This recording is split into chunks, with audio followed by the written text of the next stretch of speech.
Bonsoir à tout le monde. J'espère que vous allez très bien.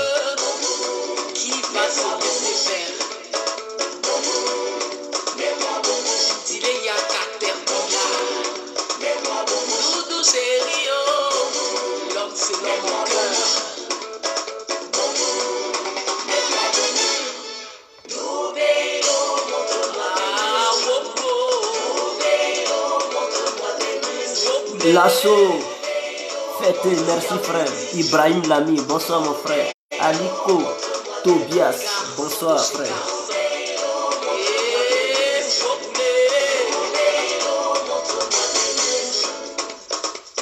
Ami Kondombo, bonsoir ma soeur.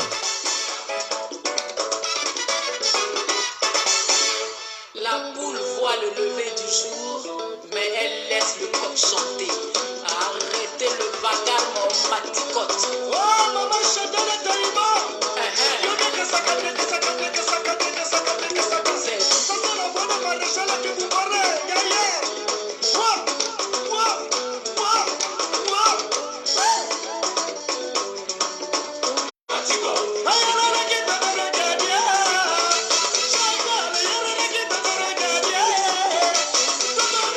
Bonsoir.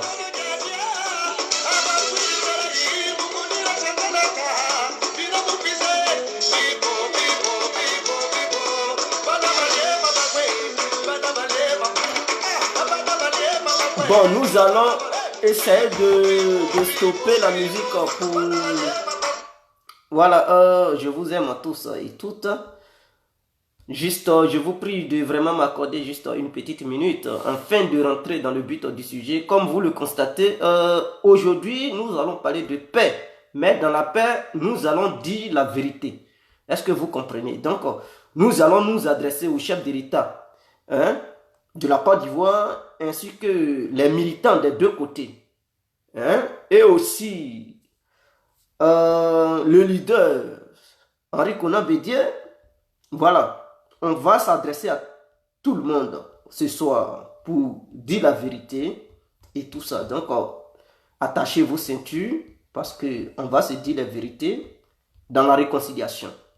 On va se dire la vérité, mais tout en prônant la réconciliation. C'est très important. Donc, connectez-vous et tout ça.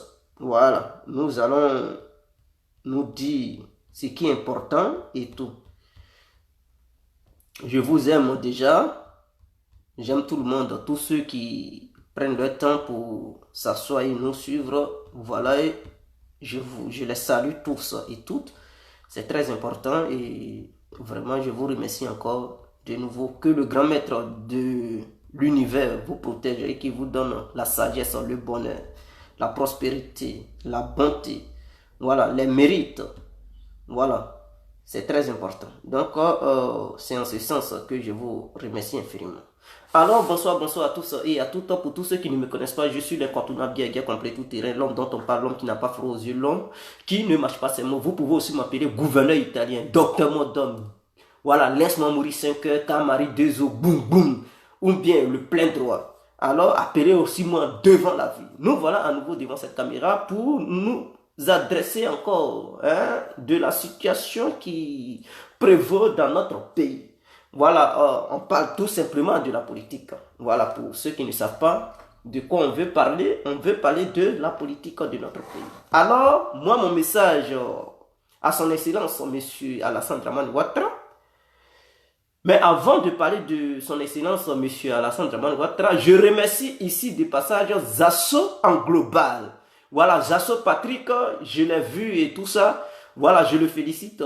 D'ailleurs, on a déjà posé un inbox. Je le félicite et tout ça. Mon frère, bravo à toi et courage. Voilà, tiens bon et tout ça. On est ensemble.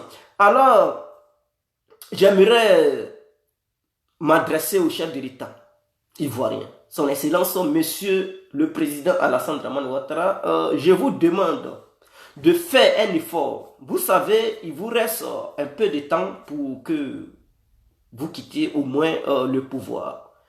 Bon, nous ne savons pas. Cette nouvelle génération, on ne sait pas. Parce que vous devez comprendre que la haine n'a pas encore fui les cœurs des Ivoiriens. Vous devez mettre ça dans la tête. Monsieur le président, vous devez comprendre que la haine n'a pas encore fui les cœurs des Ivoiriens. Mais pourquoi je dis la haine n'a pas encore fui les cœurs des Ivoiriens? Peut-être ceux qui travaillent avec vous aujourd'hui, vous êtes la raison pour laquelle ils font semblant d'être des gens dociles et tout ça. Mais imaginons que vous quittez demain le pouvoir. Est-ce que ces gens-là, ils vont encore vouloir libérer les prisonniers qui sont là? Est-ce qu'ils auront cette notion de vouloir libérer les prisonniers? C'est ça aussi le vrai problème. Regardez autour de vous. Peut-être même cette décision que vous avez prise pour libérer ces prisonniers politiques, peut-être il y a des gens qui sont autour de vous, qui se sont opposés lors de cette décision. Peut-être qu'ils se sont opposés fermement à votre décision, mais cela ne vous a pas empêché de prendre quand même cette décision. Imaginons demain que vous n'êtes plus là. Imaginons que vous n'êtes plus au pouvoir, vous quittez le pouvoir, et que quelqu'un d'autre vient, mais qui ne vient pas de l'opposition, mais qui vient de votre camp.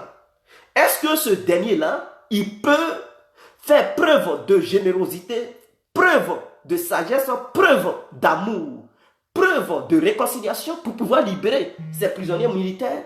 Non, je ne pense pas. Je ne pense pas parce que je sais que dans les deux camps, que ce soit opposition ou parti au pouvoir, il y a des haineux. Ah oui, il y a des haineux, mais il y a d'autres qui ne font pas voir, qui ne font pas connaître leur haine au grand jour. Il ne faut pas connaître ça aux gens.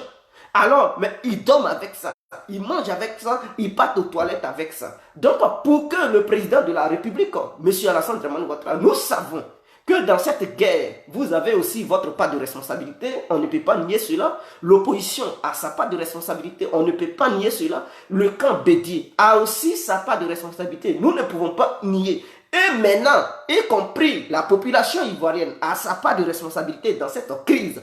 Donc, personne n'est épargné dans cette crise qui a frappé la Côte d'Ivoire. Les leaders politiques et la population ivoirienne ont tous leur part de responsabilité. Alors, en ce sens, sachant bel et bien que tout le monde est impliqué dans cette histoire de crise, nous demandons tout simplement au chef de l'État ivoirien de faire quelque chose. C'est-à-dire quoi? Si Alassane Ouattara, il peut, dès à présent, avant de quitter le pouvoir en 2020, avant que 2020 n'arrive, s'il pouvait œuvrer, je dis bien s'il pouvait œuvrer, pour négocier même avec le plan international.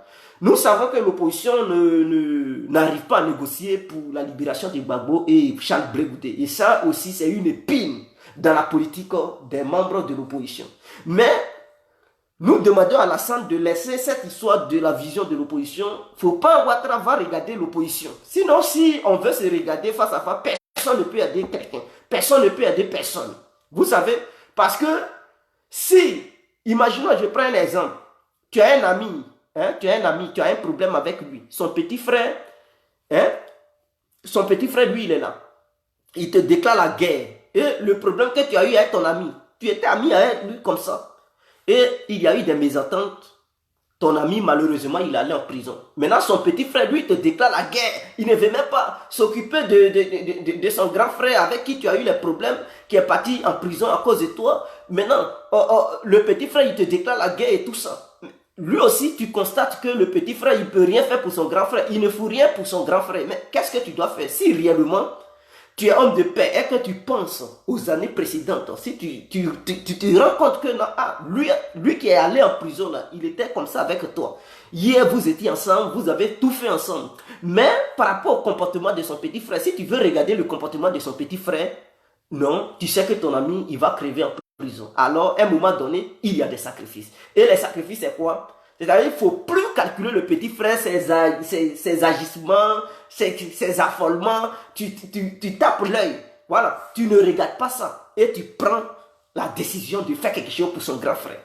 Peut-être le petit frère il va dire, c'est parce que j'ai mis pression sur lui, à cause de ça il a cédé. Non, ce n'est pas une histoire de pression et tout. Entre toi et Dieu, seulement vous savez qui a fait quoi. Et que ce n'est pas d'une quelconque pression venant de la part d'un petit frère. Donc, je veux dire quoi par là? Je veux dire par là que le président de la République ivoirienne ne devrait pas regarder l'opposition, les agissements de l'opposition. Je comprends, l'opposition est nerveuse, l'opposition a pris un coup et ce n'est pas facile. Quelqu'un qui vivait bien, quelqu'un qui était tout heureux et à un moment donné, il prend un coup. Mais ce n'est pas facile à digérer certaines choses. Donc, je comprends. Si l'opposition, souvent, voilà, essaie de faire bras de fer et tout ça, je comprends l'opposition. Je comprends l'opposition et le gouvernement ivoirien devrait comprendre aussi l'opposition. Donc, en ce sens, je demande au pouvoir d'Abidjan, c'est-à-dire dirigé par son excellence M. Alassane Dramane Ouattara, de ne pas regarder l'agissement de l'opposition. Que le président de la République, Alassane Ouattara, prenne sa responsabilité pour dire, opposition ou pas, lui qui a la CPI, Laurent Gbagbo là, c'est mon frère. C'est mon frère en tant que noir d'abord. Je ne parle pas, en tant que noir, il est d'abord son frère. En tant qu'Ivoirien, il est encore son frère. Et en tant que des hommes politiques, des leaders politiques du pays, ils sont encore frères. Et en dehors de ça, Alassane doit comprendre aussi que ils ont hier, dans le passé là, ils ont mangé ensemble, ils ont coopéré ensemble, et même ils ont fait un débat télévisé ensemble. Ils étaient hier sur le territoire ivoirien. Donc Alassane n'a qu'à regarder dans ce sens pour essayer, si possible, de négocier avec ses partenaires internationaux.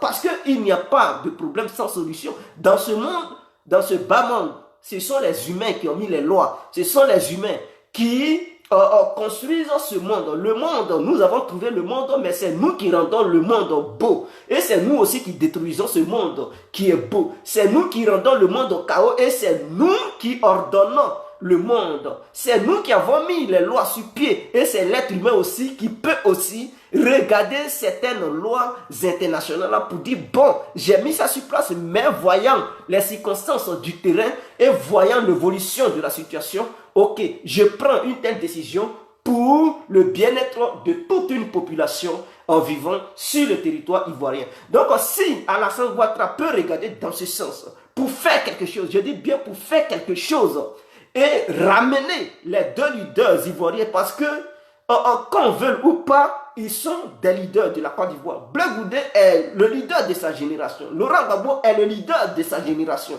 On ne peut pas nier cela, même si tout le monde n'apprécie pas leur manière de faire, mais il y a des gens qui apprécient leur manière de faire en Côte d'Ivoire et en Afrique. De la manière, il y a d'autres qui n'apprécient pas la manière dont Ouattara fonctionne, mais quand même il y a d'autres qui apprécient la manière dont Ouattara fonctionne. Et une partie des Africains apprécient aussi la manière dont Ouattara fonctionne. Une partie des Africains aussi apprécient la manière dont Laurent Gbagbo a fonctionné. Donc c'est une histoire de tout le monde ne peut pas aimer tout le monde en même temps. Donc, dans tout le monde, il y a une partie qui aime et une partie qui déteste. Donc, on ne peut pas regarder la partie qui déteste pour dire, bon, comme cette partie n'est pas d'accord avec moi, cette partie ne me demande pas pardon, alors je vais taper dur. Non. Nous sommes dans un monde et le monde est fait ainsi. On ne peut pas. C'est comme ça, il y a le bien et le mal. S'il n'y avait pas ceux qui détestaient et ceux qui aimaient, le monde n'allait pas être équilibré. Et s'il n'y avait pas le mal et le bien, il n'allait pas avoir de monde. S'il n'y a pas le malheur et le bonheur, il n'aura pas de monde. S'il n'y a pas la nuit et le jour, il n'aura pas de monde. Et c'est l'ensemble qui forme le monde. Alors, dans ce sens, je demande la République ivoirienne, parce que cette République est dirigée par son excellence, M. Alassane Dramane Ouattara, de faire quelque chose avant de partir. Parce qu'on ne sait jamais. Derrière lui, s'il laisse ses amis qui sont autour de lui, et que lui part, est-ce que ses amis vont faire, lui, dans sa vision, sa vision qu'il a là, est-ce que ses amis peuvent avoir cette même vision? Est-ce que ses amis ne vont pas être encore plus durs?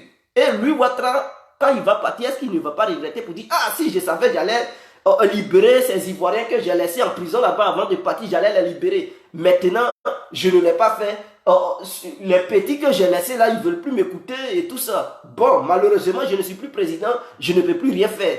Voilà aussi les regrets. Donc, pour éviter les regrets, je demande au président Alassane Ouattara de faire quelque chose, de libérer ces prisonniers qui sont soi-disant les militaires, gendarmes et tout ça qui ont été arrêtés, que le président ivoirien les libère. Ils ont été sanctionnés, je comprends, ils ont été sanctionnés. Voilà, 7 ans en prison, ce n'est pas petit. 7 ans en prison, ce n'est pas petit. C'est assez quand même, 7 ans. Parce qu'ils n'étaient pas en liberté, ils étaient en prison. Donc, on voit qu'ils ont pris une peine. Ils ont pris une peine. Mais il y a d'autres qui n'ont pas eu ce malheur de prendre une peine. C'est-à-dire, ceux qui étaient du côté des forces nouvelles, ils n'ont pas eu ce malheur de prendre une peine. Mais, peu importe, ils ont eu le malheur ou pas, eux, ça a été le bonheur. Donc, bonheur ou malheur, nous demandons au chef de l'État de libérer ceux qui ont eu le malheur de prendre cette peine, de les libérer. Ainsi que ceux qui n'ont pas eu le malheur de prendre cette peine, alors eux, ils sont déjà en liberté. Que tout le monde vienne autour d'une table pour discuter de la Côte d'Ivoire. Tout le monde doit intégrer l'armée ivoirienne et parler de l'avenir de notre armée pour rendre cette armée forte. Maintenant, ceux qui vont sortir de la prison, s'ils pensent qu'ils sont faibles, ils sont affaiblis et qu'ils ne peuvent plus exercer, ok, il n'y a pas de souci. On peut dire, vous êtes fatigués, on leur donne leur passion, il n'y a pas de souci. Ceux qui se sentent capables de encore faire l'armée ivoirienne, ils peuvent faire. On peut leur mettre de leur poste pour les orienter dans certains secteurs, sans même leur donner des grades. Le grade pour dire, bon, tu es temps, on peut dire, bon, toi, à partir d'aujourd'hui, tu étais temps hier, mais aujourd'hui, tu vas occuper tel poste. Libérer ces gens-là, ils ont compris la leçon et je pense que ça serait bien pour les libérer avant que Alassane ne parte. Ça va être un grand souvenir pour lui. Je dis bien, ça va être un grand souvenir pour lui. Nous savons que voilà, cette guerre, il n'est pas écarté. Il a été un acteur. Laurent Gbagbo a été un acteur. Bédi a été un acteur. Le peuple ivoirien même a été lui-même un acteur. Parce que les soldats qui combattaient, c'était le peuple. C'était pas les leaders qui avaient les armes pour combattre. Donc, nous, la jeunesse ivoirienne, nous sommes aussi des acteurs.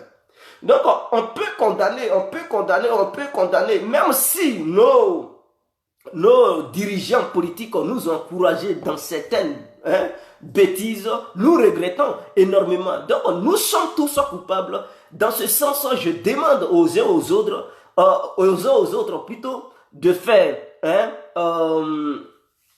de calmer le jeu et de se mettre autour d'une table pour le bien-être de la Côte d'Ivoire. Il ne s'agit plus de montrer les nerfs, non. Il s'agit de réflexion de nos jours.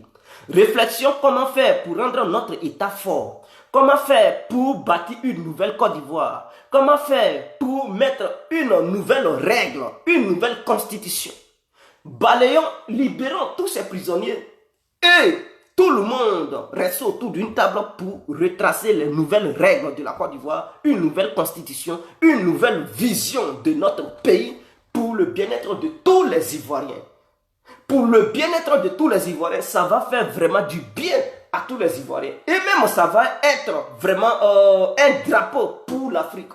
Ça va donner un exemple à tous les Africains pour dire, avec les crises, avec cette crise que nous avons vécue, on a pu surmonter les problèmes et on a trouvé un mot du juste milieu. Ce mot-là, c'est la paix.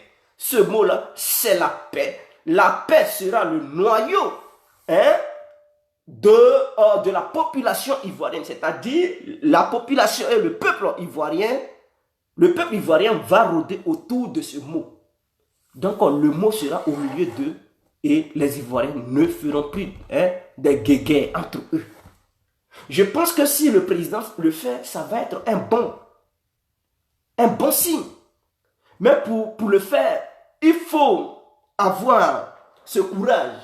Il faut aller vers la négociation. Et je pense que Ouattara, il est encore aux affaires. Il a cette force. Il peut encore faire quelque chose avec ses homologues européens, américains, parler de ça pour donner au moins cette petite liberté à Laurent Gbagbo et son ministre Charles Blé Goudé. Ce n'est plus une histoire de faire guerre, non. Je comprends, il y a des familles qui ont perdu des gens, il n'y a pas de souci, on comprend. Qui veulent coûte que coûte qu'on maintienne ces gens-là en prison. Les maintenir en prison, ça ne va pas ramener vos enfants qui sont perdus, qui sont morts. Les libérer aussi ne va pas ramener vos enfants qui sont morts. Est-ce que vous comprenez? Je comprends aussi la douleur que vous ressentez en ce moment. Quand vous nous écoutez et qu'on parle de la liberté de ces gens-là, je comprends, ça vous énerve.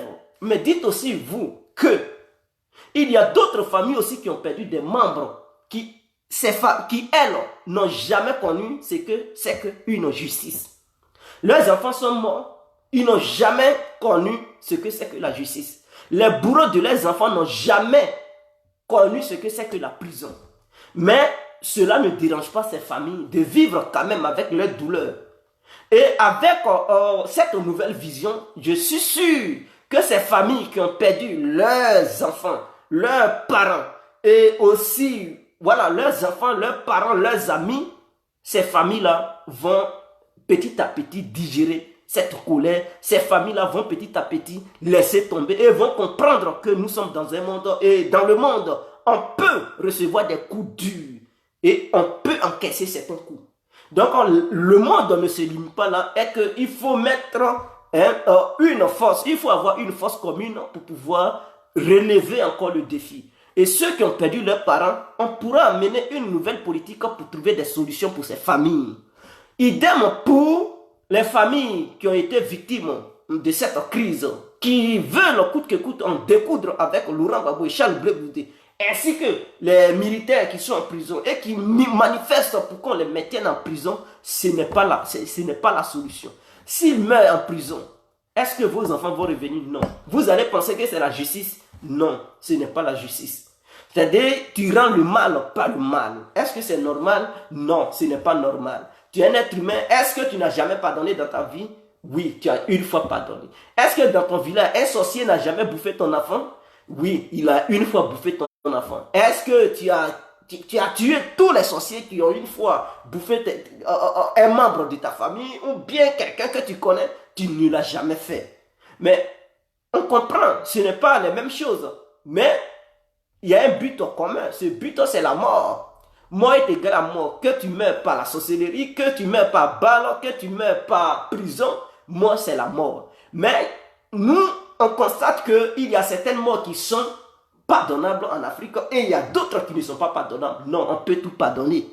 Et ces gens-là ont déjà pris une peine de au moins 7 ans. Alors ces pays-là, ils ne sont pas en liberté, même si on ne les a pas condamnés officiellement. Mais officieusement, c'est une prison. Au moment, c'est quoi une prison? La prison, c'est un endroit où on te met et tu ne peux pas. C'est-à-dire, on te prive de ta liberté. Au moment où tu es privé de ta liberté, tu ne peux plus faire ce que tu pouvais faire avant, mais c'est que tu es en prison. Tu es en prison. Donc, quand tu es limité dans un endroit bien spécifique, c'est que tu es en prison. Donc, la prison, ce n'est pas voir des menottes dans tes mains, dans tes bras, ou bien être derrière la grille. Non, ce n'est pas ça seulement que la prison. Il y a plusieurs catégories de prison. Une prison peut te mettre dans une villa, voilà, et qu'on te dit, ne sors jamais de cette villa. On te surveille nuit et jour. C'est une prison. Tu es emprisonné, tu ne peux pas sortir.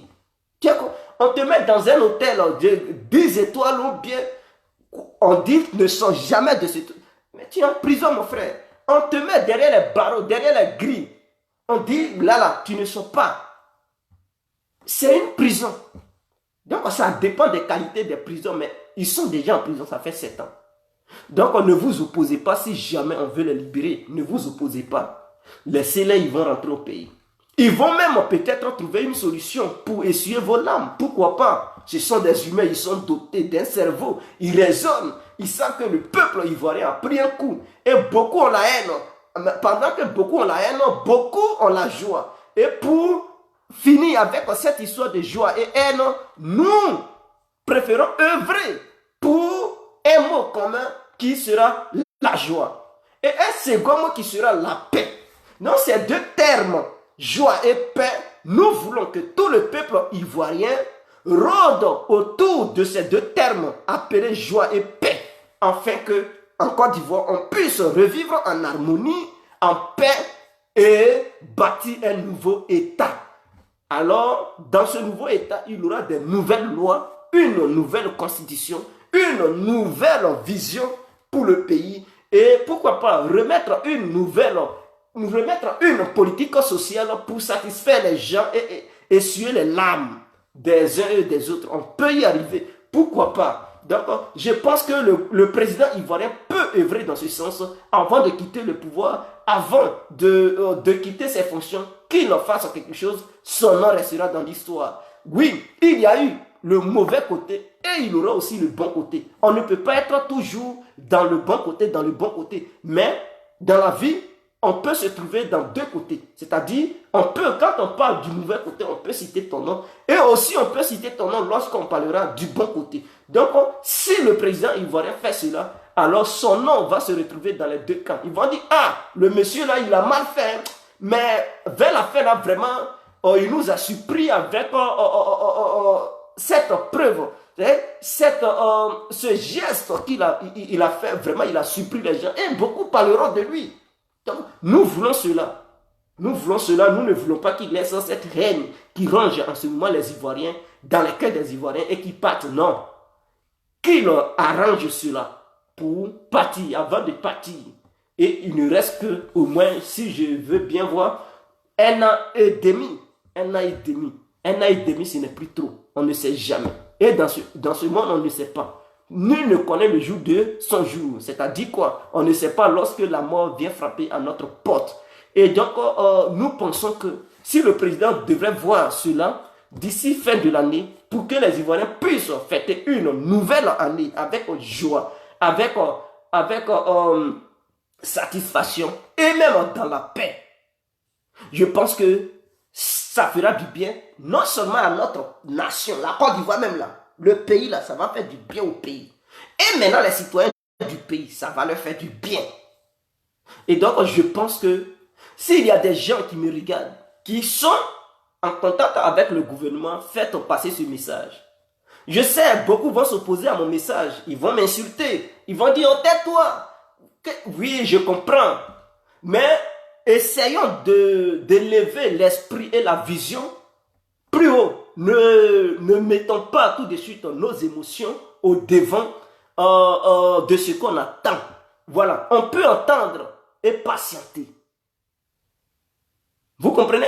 À cause de ça, j'aimerais prendre un exemple, la diplomatie russe.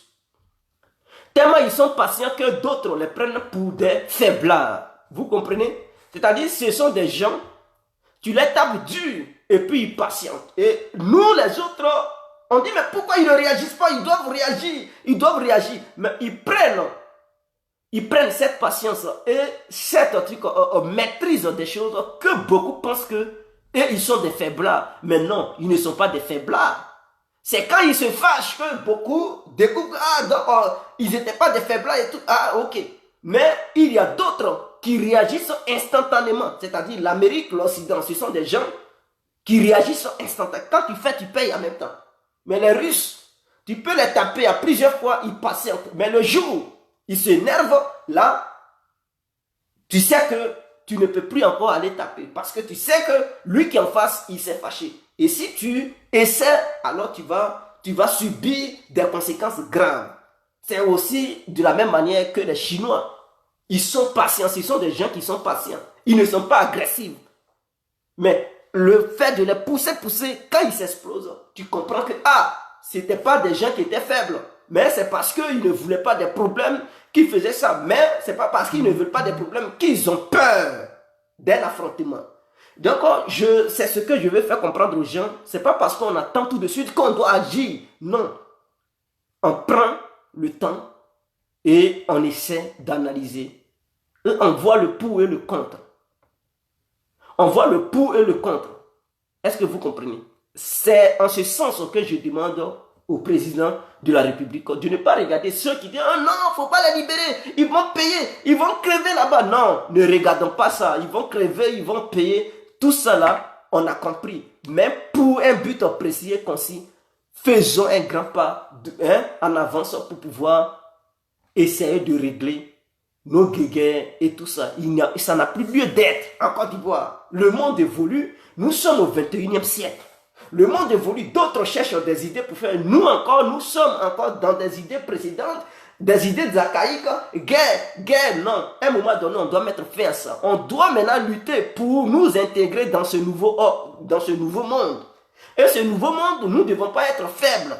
On a été faibles pendant longtemps. Si on a eu cette guerre, s'il y a eu cette déstabilisation et plusieurs mécontentements au sein du peuple ivoirien, c'est parce que nous n'avons pas mené une bonne politique pendant longtemps. Donc le problème ne concerne pas un seul individu, le problème concerne tous les Ivoiriens ainsi que les leaders politiques. Donc ce problème on doit régler, mais pour régler on doit mettre les uns et les autres sur une même table ronde et parler.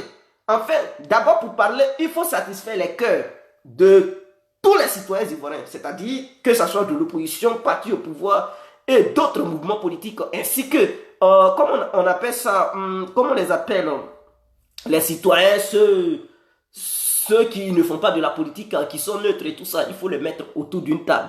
Mais pour en arriver là, il ne faudrait pas que l'autre, il ait son leader en prison, il ne faudrait pas que l'autre ait son frère en prison parce qu'il a participé à la guerre et tout ça. On libère tout le monde, on met tout le monde autour d'une table. Là, comme ça, la joie règne. Les gens dansent, on dirait, ce n'est plus l'heure de danser.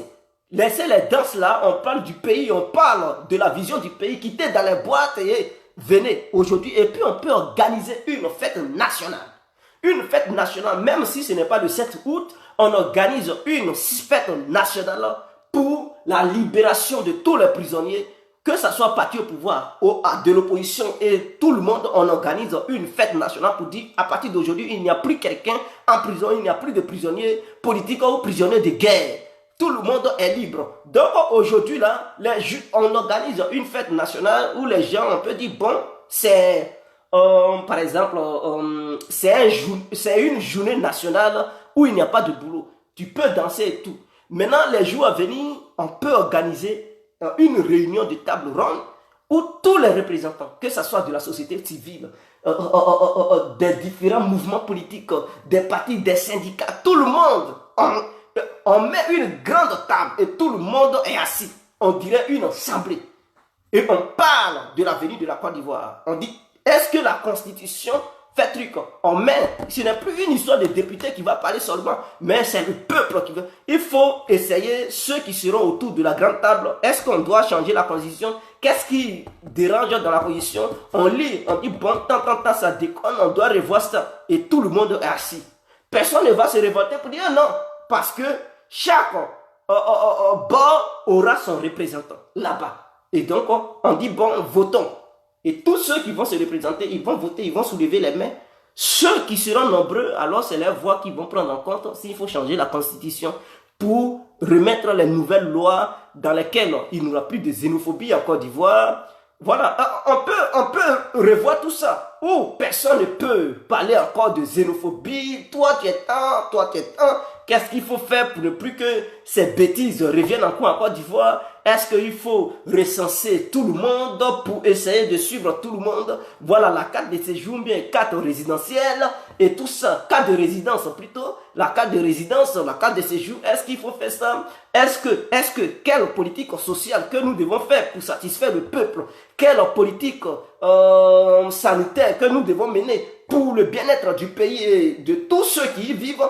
Quelle politique sécurité nous devons faire pour avoir une armée forte et essayer de garantir la sécurité de tous les Ivoiriens dans leur ensemble et toutes les Ivoiriennes, ainsi que tous ceux qui quittent ailleurs pour venir vivre en Côte d'Ivoire, ainsi que les touristes. Quelle politique sécurité, quelle politique éducative, quelle politique, voilà, de quoi là, de l'art, voilà, et tout ça là, on peut revoir tout et parler de ça. Ça sera un grand congrès au sein de notre pays. Et ce jour-là sera un grand jour. Un jour nouveau pour la Côte d'Ivoire. Tous les Ivoiriens seront heureux, satisfaits dans leur ensemble, du nord, sud, l'est, l'ouest, en passant par le centre. Personne ne peut encore crier. Parce que tout le monde sait que, chacun a son représentant là-bas. Chacun a son leader là-bas. Tu as crié encore pourquoi? Les syndicats, ils ne vont pas parler. Il aura le représentant des syndicats. Même s'il faut prendre les F6 là, les élèves là, il faut prendre leurs représentants pour qu'ils puissent aller assister à ça. Pour ne plus que ces élèves sortent dans les rues parce que dans tous les cas, ils vont aussi parler de l'éducation. Donc, le représentant des élèves va aussi apporter voilà, son assistance, les parents d'élèves. Tout le monde sera représenté, ça sera un congrès national pour le bien-être de la Côte d'Ivoire et l'avenir. Si on doit, si de part et d'autre, il y a des mécontentements, on peut prendre au moins 2-3 jours pour clôturer ce congrès, pour trouver un consensus des protestations des uns et des autres. Pour une nouvelle Côte d'Ivoire dans laquelle il n'y aura plus de guerre, coup d'État, non. Tout le monde sera représenté. Donc voilà moi ma vision. Et c'est ce que je demande aux autorités, les gens de l'opposition et tout. Mettons bas la terre et pensons pour notre pays. Il n'est plus temps de faire encore la guerre. Il est temps de la réconciliation. Et vous allez voir, en Afrique, on va devenir un pays émergent. Pourquoi pas? On peut devenir un pays émergent en Afrique. On peut, si on fait une telle politique et que tout le monde est d'accord, vous allez voir, la Côte d'Ivoire va se réveiller. La Côte d'Ivoire va se réveiller à une grande vitesse. Inégalable. Mais si on reste sur cette politique, non. Il a dit, il doit aller en prison forcément pendant qu'on parle de l'évolution. Non, non, toi tu penses toujours comment je dois mettre l'autre en prison, comment je dois tuer l'autre. Parce qu'on ne peut pas évoluer. Pendant que les idées passent, au lieu de penser à d'autres, non, non, non, non. Comment je dois chercher des preuves pour condamner mon ami? Comment je dois chercher parce qu'il a tué? Non. À un moment donné, on pardonne. Sinon, au Rwanda, ils n'allaient pas émerger. Imaginons, il y a eu 1 million de morts au Rwanda. Imaginons que chaque famille, parce que chacun a perdu un être cher. Imaginons que les Rwandais, ils passent tout le temps à dire, oui, mon voisin, je l'ai vu, il a tué ma soeur.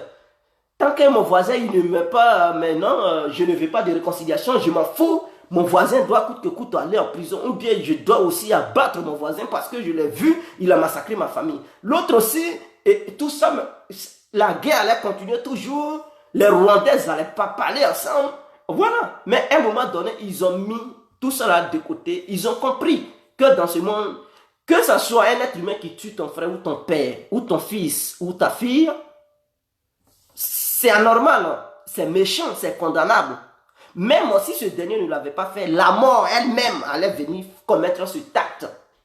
Cet acte moribond, cet acte violent, cet acte impardonnable. La mort allait toujours venir frapper là où tu ne veux pas que cette dernière frappe.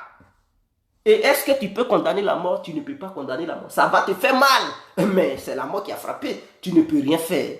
Alors c'est dans ce même cas-là que je demande aux uns aux autres que ça soit ton prochain qui a commis cet acte. Il faut accepter que ce prochain-là a déjà purgé une peine de 7 ans.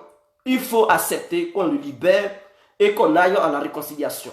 Toi qui as subi le même sort et que tu n'as pas vu le bourreau de ta famille aller en prison, il faut laisser tomber.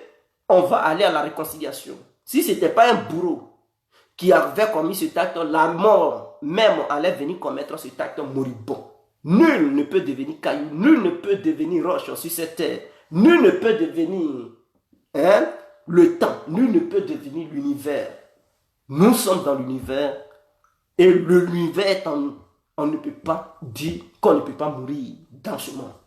Voilà pourquoi je demande pardon à tout le monde. Demain, je vais ouvrir l'antenne pour que les gens appellent.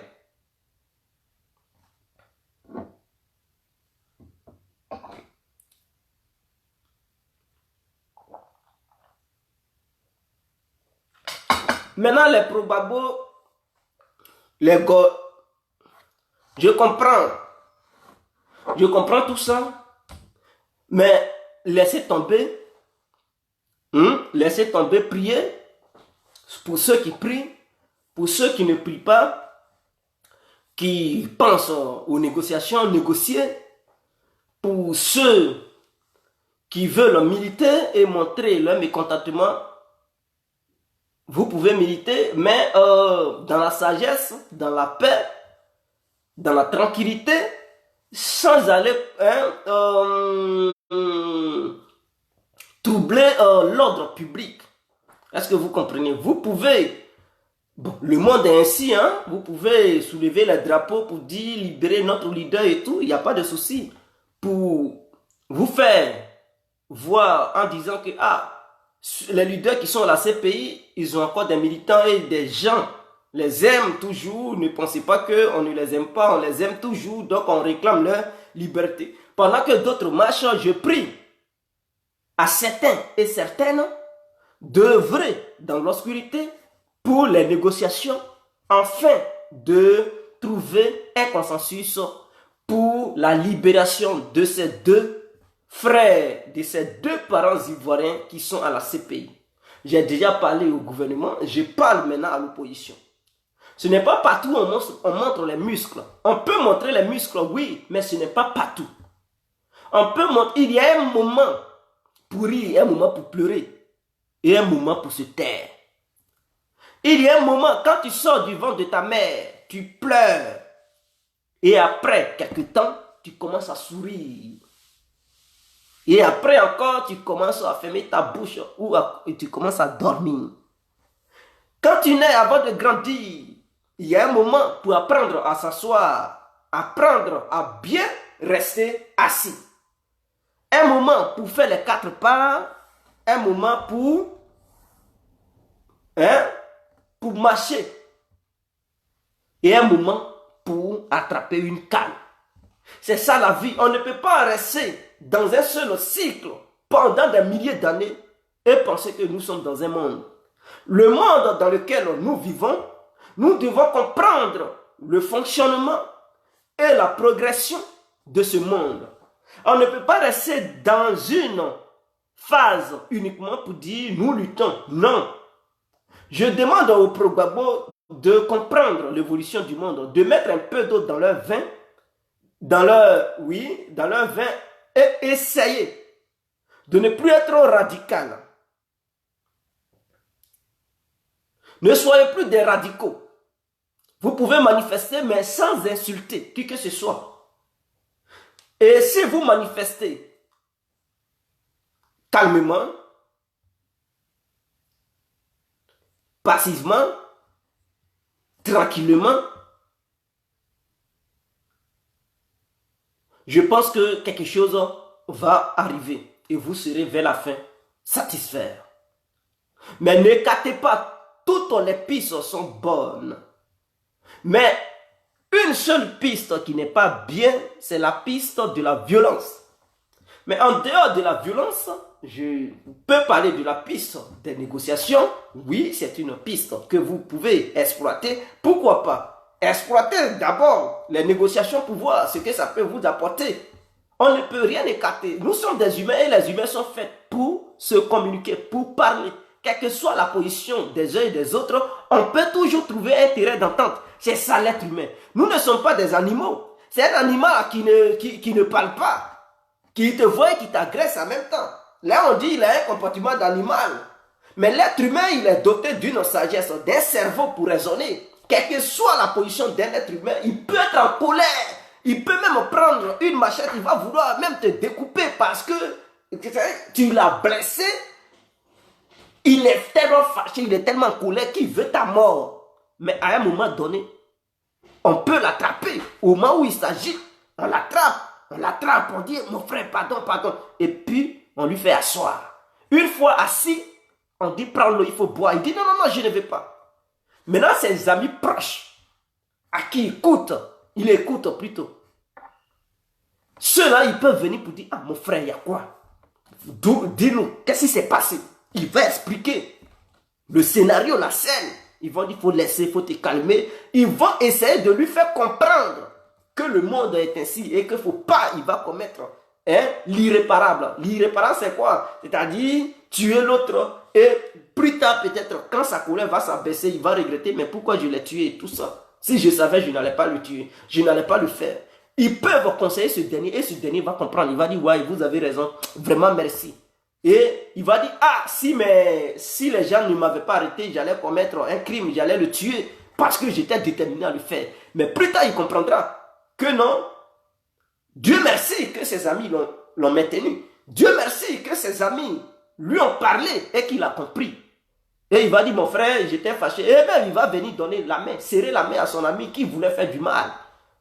Donc, vous devez comprendre, vous opposants, un parti au pouvoir, vous, ensemble, vous les deux, vous devez comprendre que quelles que soient vos positions, chacun, je sais que chacun suit sa position, chacun ne veut pas céder, chacun veut faire bras de fer, chacun veut montrer ses muscles, chacun veut montrer à son adversaire de quel bois il se chauffe, qui il est et qu'il est plus violent que l'autre. Mais à un moment donné, vous pouvez trouver un terrain d'entente. Et je suis sûr, parce que vous n'êtes pas des animaux, vous êtes bel et bien des êtres humains dotés d'une intelligibilité, pas possible. Vous êtes différents d'un animal. Nous sommes des animaux, mais des animaux qui possèdent une réflexion plus avancée que les autres animaux. Raison pour laquelle nous sommes conçus pour arranger le monde et essayer de bâtir, mettre des lois sur place pour le bien-être et protéger les autres animaux. Parce que les autres animaux ne peuvent pas nous protéger. Raison pour laquelle nous cohabitons ensemble avec certains animaux et on les appelle les animaux domestiques. Si nous étions des animaux sauvages, on n'allait pas pouvoir cohabiter avec ces animaux domestiques. Ça veut dire nous sommes différents des autres animaux qui agressent sauvagement et bêtement. Alors, nous pouvons trouver des solutions. Opposition, parti au pouvoir, société civile. Ensemble, nous pouvons parler. Alors, écartons tout ce qui est violence, mettons-nous autour d'une table et parlons de l'avenir de la Côte d'Ivoire. Parlons de l'avenir de la Côte d'Ivoire. Mon message aussi à Henri Konan Bédié, l'excellence Henri Konan Bédié, j'aimerais lui faire passer un message. Je comprends, il y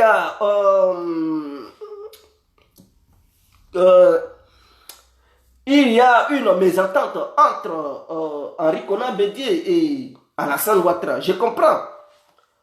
Mais cette mésentente, vous pouvez régler ça. Vous êtes des grandes personnalités.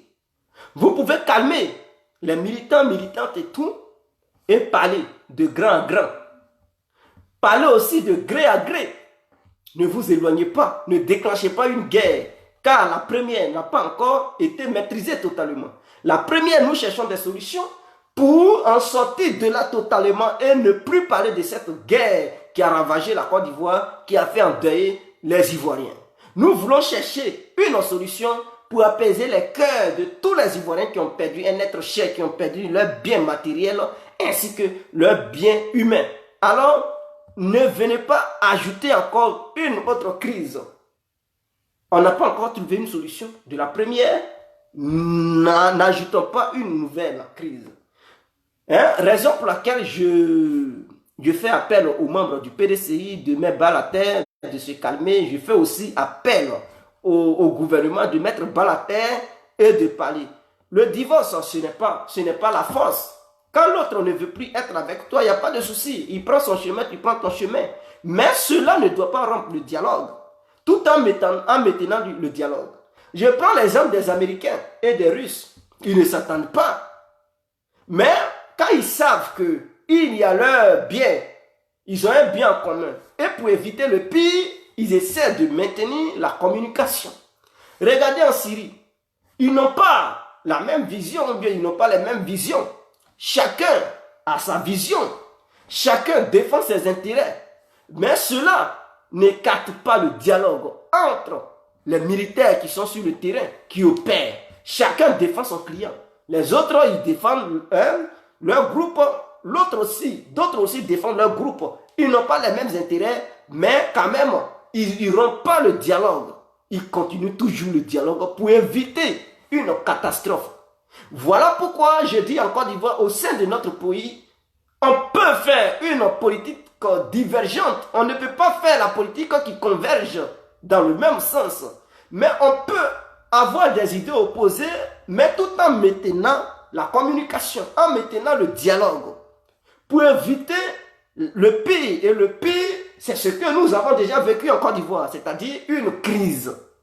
Une crise. Et donc, pour éviter une seconde crise en Côte d'Ivoire, je dis aux uns aux autres, quelles que soient vos oppositions, quelles que soient vos visions, maintenez toujours le dialogue entre vous. Et lors du dialogue, chacun peut faire comprendre à son ami pour dire « Ah, je ne suis pas d'accord avec toi sur ce point ». Il va aussi dire pourquoi je ne suis pas d'accord. L'autre aussi, il va dire non, on n'a pas les mêmes visions. Moi aussi, je m'oppose et tout ça. Bon, pour éviter le danger, on fait comme, ah, voici ce qu'on doit faire. Et vous pouvez amener quelqu'un qui va essayer de vous assister et trouver un consensus où chacun va sortir gagnant-gagnant, sans être frustré, pour maintenir toujours cette stabilité. Ne nous accompagnons plus, ne nous amenons plus dans une aventure où tout le monde va perdre. Nous ne voulons plus perdre. On veut se multiplier, on ne veut plus se réduire. Donc je pense que c'était le message du soir. C'était de la part de Gaga complet. Demain on fera un bon débat. Aujourd'hui c'était pas un débat. Désolé si j'ai manqué à beaucoup de personnes. J'avais un problème à mon œil gauche. Et ça fait que je ne pouvais pas me mettre devant la lumière. Raison pour laquelle j'ai été absent pendant quelques jours et tout ça. Donc on est ensemble. Je vais essayer de regarder vos commentaires. Je ne peux pas tout lire. Mais bon, on va regarder quelques-uns.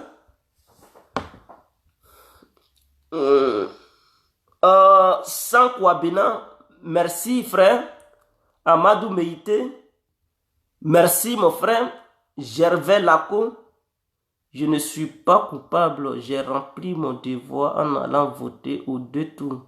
Et après, on connaît la suite. Gervais Laco, de rien, ça va s'arranger. Je pense que les Ivoiriens, nous sommes aujourd'hui mûrs, matures. Et le passé ne va plus revenir. Le passé ne va plus revenir encore. Nous allons trouver une solution pour essayer de régler ce qui s'est passé sans encore frustrer les uns et les autres. Mais on doit faire comprendre aux uns aux autres qu'à un moment donné, on doit mettre fin à tout ça et trouver un consensus pour le bien-être des Ivoiriens eux-mêmes et aussi de notre nation. Il faut parler à son entourage. Oui, mon message, le message que j'ai fait passer, j'ai parlé du gouvernement. Et quand je parle du gouvernement, y compris le président de la République et son entourage, quand j'ai parlé de l'opposition, y compris les militants et aussi les hauts cadres de l'opposition, quand j'ai parlé aussi du président Bédié, voilà, je m'adresse à maintenant au président Bédié et aussi son entourage, la société civile. Je parle des citoyens ivoiriens. Donc, voilà, je parle de tout le monde en même temps. Tous les Ivoiriens, toutes les Ivoiriennes en même temps. Que tu sois étranger, Ivoirien, je parle de tout le monde. Du coup, au moment où tu vis en Côte d'Ivoire, mon frère, le message est aussi pour toi. Ma soeur, c'est aussi pour toi. Adama Kouliba. Oui, mon frère, merci. Romuald. Plaignant, plaignant.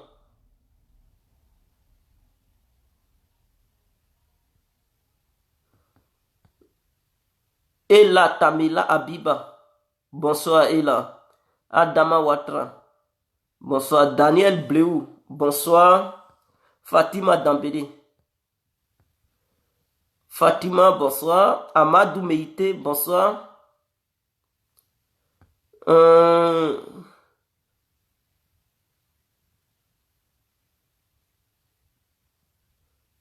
Inès Assima, bonsoir.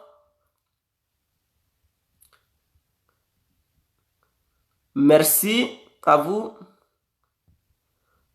Il dit en global est rentré en Côte d'Ivoire. Oui, je le sais. Ok, après envoyez-moi invitation, je vais savoir checker. Adama Ouattara, bonsoir. Fofana Suleiman, bonsoir. Inès Assima Zasso est Abidjan en passant par le Ghana car il est réfugié et il doit faire très attention en faisant des vidéos là. Ok. Il bénéficie d'une mesure de liberté. Aujourd'hui, tu as. Pour Zasso, ne vous inquiétez pas. Siriki Danyogo, bonsoir frère. La xénophobie. Un mot exploité pour diviser les Ivoiriens. Oui. Josiane Boni. Bonsoir ma soeur. Partagez la vidéo pour ceux qui ont aimé. Bon, pour ceux aussi qui n'ont pas aimé, il n'y a pas de souci. En tout cas, c'est la Côte d'Ivoire qui gagne. C'est l'Afrique qui gagne. En ensemble. Ouais. Sinon, les Ivoiriens sont tellement mélangés qu'ils ne peuvent pas. Nos justices, nos pistes. Kabiloté El Kabilo.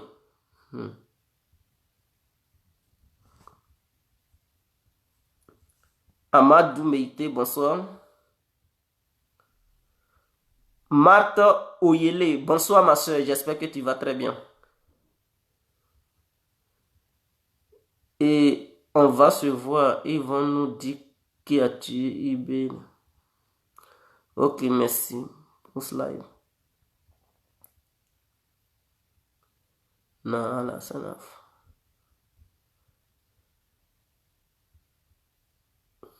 Où tu as dormi hier nuit, là, faut dormir toujours là-bas pour la sagesse dans ton corps. C'est moi, je t'ai gassé sur ton nez.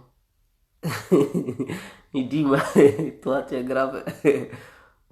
Ok, Laurent Kwame, bonsoir, frère. On est ensemble. Ouais, Béou Hariko Angenor, bonsoir, frère. Ismaël Debonne. Bonsoir, Bamba, Mamadou, bonsoir. Tanguy Touba, dit Adraman de Kid. Hey. Donc, c'était l'incontournable. Je vous aime infiniment. Ciao, ciao. Vive la Côte d'Ivoire, vive toute l'Afrique. On est ensemble. Ciao. Bonne nuit à vous.